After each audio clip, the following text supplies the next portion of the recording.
गरबा पंडालों में गैर हिंदुओं को जाने से रोकने के लिए इंदौर बीजेपी के जिलाध्यक्ष का एक विवादित बयान सामने आया है। जिलाध्यक्ष चिंटू वर्मा ने कहा है कि गरबा पंडाल में आने वाले हर व्यक्ति को गौमूत्र पिलाया जाए। हिंदू होगा तो गौमूत्र पीने में आपत्ति नहीं होगी। गरबा में आने के लिए गैर हिंदू भी तिलक लगवा सकते हैं और इसके लिए गरबा पंडालों में आने के लिए गौमूत्र पिलाकर ही एंट्री दी जाए। हम तो सभी से आह्वान कर रहे हैं कि हमारी माता की शक्ति का पर्व है, टीकी चोटी रखना एक हमारी पहचान है, तो चंदन का तिलक लगाएं, टीका लगाएं नवरात्रि में पंडाल में प्रवेश से पूर्व, और साथ ही साथ गौ माता हमारी माता है, गोमूत्र पीकर प्रवेश गरबा पंडालों में हो, ऐसा मैं गरबा आयोजकों से अनुरोध कर रहा हूँ। बीजेपी जिलाध्यक्ष चिंटू वर्मा के गरबा में आने वाले लोगों को गौमूत्र पिलाने के बयान पर कांग्रेस ने निशाना साधा। दरअसल कांग्रेस प्रवक्ता जितेंद्र मिश्रा ने कहा कि बीजेपी दोहरी नीति अपनाती है और साथ ही ये भी इस विषय को लेकर उन्होंने निशाना साधा बीजेपी पर भी और बयान देने वाले नेता पर भी। भारतीय जनता पार्टी का जिलाध्यक्ष हो चाहे प्रदेश अध्यक्ष हो, दूषित मानसिकता के साथ जीवन यापन कर रहे हैं। इस देश की जनता को भड़काने का काम भारतीय जनता पार्टी के लोग कर रहे हैं। जब शंकराचार्य ने देश में गौवध के विरोध में दोहरे काम करने का काम शुरू किया, सबसे पहला विरोध किया भारतीय जनता पार्टी के प्रदेश अध्यक्ष नागालैंड के ने।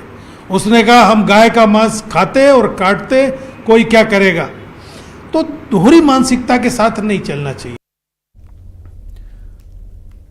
और उधर रायपुर में नवरात्रि के दौरान आयोजित होने वाले गरबा कार्यक्रमों को लेकर विश्व हिंदू परिषद और बजरंग दल ने कलेक्टर को ज्ञापन सौंपा और अश्लील गाने साथ ही फुहारता पर रोक लगाने की मांग की है। इसके साथ ही संगठन ने गरबा के कार्यक्रम में केवल हिंदुओं को प्रवेश देने की भी मांग की है। शासन प्रशासन और कलेक्टर एसपी महोदय विधर्मी गरबा प्रांगण में प्रवेश ना करे, उसके लिए समितियों से, जो आयोजन समिति है, उनसे मांग की गई है कि गरबा के अंदर में यह हिंदू सनातन पर्व है, हिंदू सनातन के लोग आए, किसी भी तरीके का मखौल करने, मस्ती करने के जो लोग आते हैं, अन्य विधर्मी लोग, उनको रोका जाए।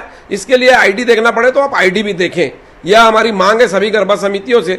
और किसी भी तरीके से अगर कहीं अभद्र वातावरण पाया जाता है आपके गरबा आयोजन में, तो बजरंग दल उसका त्वरित कार्रवाई करेगा, उसी समय करेगा और उस समय उस गरबा को बंद करवाएगा। खबर खंडवा से, जहां पर गरबा महोत्सव को लेकर आयोजकों ने गाइडलाइंस जारी कर दी हैं, जिसके तहत बैकलेस पहनकर आने वाले गरबा नहीं कर पाएंगे। सिर्फ इंडियन ट्रेडिशनल ड्रेसेस ही यहां पर एंट्री के लिए मुफीद रहेंगी और साथ ही पंडालों में आने वाले लोगों को आईडी और आधार कार्ड्स भी दिखाने होंगे और तभी आपको प्रवेश मिल सकेगा। यहां पर यह नियम बनाया गया है कि किसी भी गैर हिंदू को गरबा पंडाल की किसी व्यवस्था का कोई काम न दिया जाएगा और इतना ही नहीं, तिलक लगाकर ही प्रवेश हो सकेगा। और इसके साथ ही महिलाओं को समर्पित पिंक डे भी मनाया जाएगा और इसके साथ ही केसरिया डे और देशभक्ति पर आधारित प्रस्तुतियां यहां पर होंगी।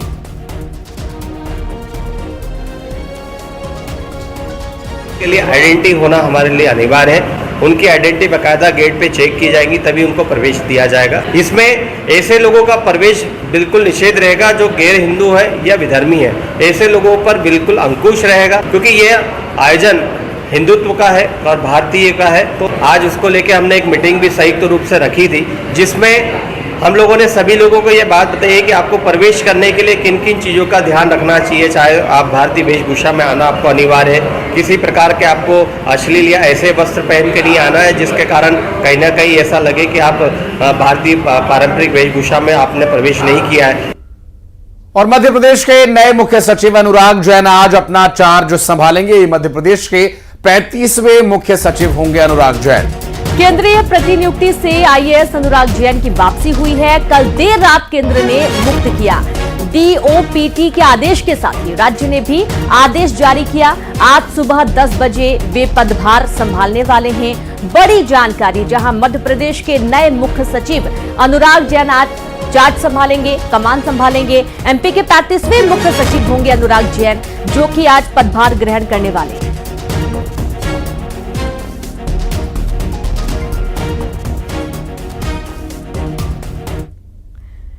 तमिलनाडु के एनआईटी त्रिची से लापता इंदौर की ओजस्वी गुप्ता का 15 दिन बाद भी कोई सुराग नहीं लगा है। बेटी की तलाश में त्रिची गई मां और भाई निराश होकर वापस इंदौर लौट आए हैं।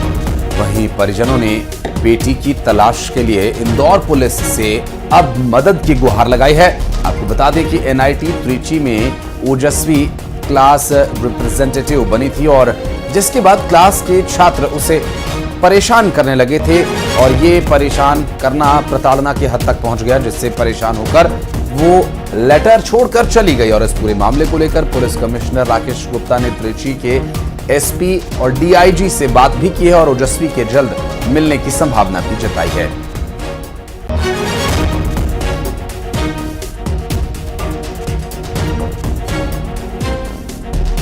बच्ची की 14-15 तारीख से गई हुई, अभी तक कोई अपडेट नहीं मिली है। मोबाइल बंद है, स्विच है बंद है और वहाँ की पुलिस कर रही कि हम सर्च कर रहे हैं, इन्वेस्टिगेशन कर रहे हैं।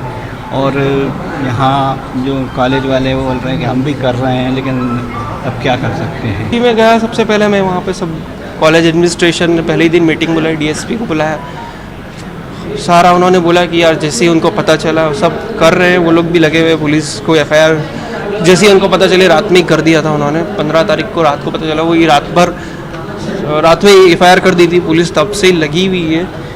सब कैमरे इवन कॉलेज के अंदर बाहर सब कुछ देखा उन्होंने। बाहर जाते हुए उनको दिख गई कॉलेज के, बट उसके बाद वो बस में बैठी है, वो भी दिखा है। एक कैमरा ही था वहाँ पे, वो भी बाहर की किसी शॉप पे बस से जाती थी। उसके बाद कहाँ गई कोई खबर नहीं है। ओजस्वी गुप्ता एक बच्ची अपने इंदौर की रहने वाली है और घटनाक्रम पूरा तमिलनाडु त्रिची ज़िले का है। आज उनके परिवार वाले आए थे और उनका बेसिक कंटेंशन ये था कि त्रिची पुलिस से आप एक बार बात कर लें। तो मैंने उन्हें ध्यान में लाया कि त्रिची में ये त्रिची का रूरल डिस्ट्रिक्ट आता है, उनके एसपी है मिस्टर वरुण, उनसे मेरी बात हुई जी। और त्रिची के डीआईजी मिस्टर मनोहर, उनसे भी मेरी बात हुई और वो लोग भी काफ़ी मेहनत के साथ इस पूरे प्रकरण में लगे हैं। हमने उन्हें बताया कि यदि इंदौर पुलिस से कुछ मदद की आवश्यकता होती है तो वो ज़रूर हम लोग उसमें देंगे। और इसी के